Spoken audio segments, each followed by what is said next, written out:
For 9 years during the 18th dynasty in Egypt, Queen Hatshepsut was pharaoh.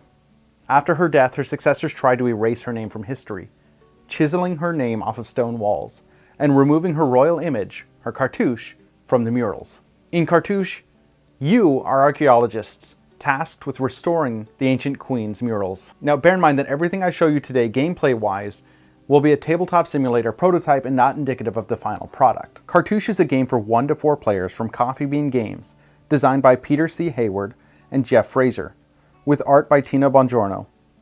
In it, players take turns drafting animal tiles and story cards in an effort to earn as many points as possible over the course of 10 rounds. Each player has their own mural board that they use to create their story. Each player receives a mural board, identical to each other, choosing either side A or side B. Throughout the course of the game, each player individually builds their mural to recreate the reign of Hatshepsut. Each round, players will take turns drafting items until everyone has pulled either 2 story cards, 2 animal tiles, or 1 of each.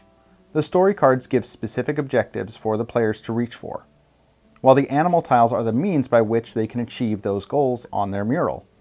These tiles come in a variety of shapes and colors corresponding to specific animals. And the base and the full heart of the game comes from drawing these tiles and fulfilling these stories on your own personal mural. The story cards can be token stories. These objectives require a specific amount of animal tokens to be paid to complete them.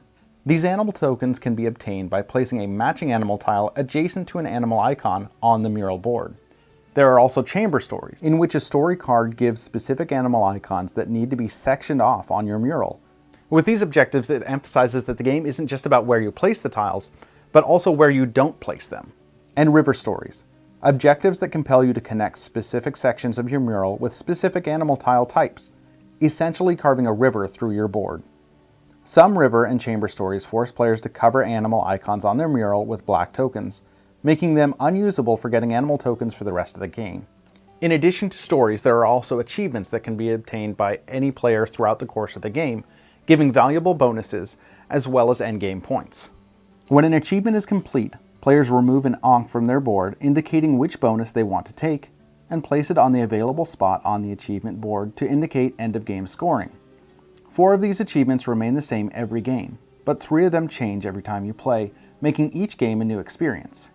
Every time an animal tile is placed on the board, it must either be touching the reeds at the bottom of the board or an already placed tile, making planning your course vital to successfully completing achievements and stories. And these cartouche tokens that you can earn essentially act as wild tiles, making them very valuable to help make the best mural that you possibly can. Over the course of 10 rounds, players will fill out their mural board with vibrant tiles and cartouches, fulfilling story cards and displaying them in full glory on their own personal playing area. Every action taken builds that story. It builds that mural. With forgiving but ever-present player interaction, timing is a major factor in this game.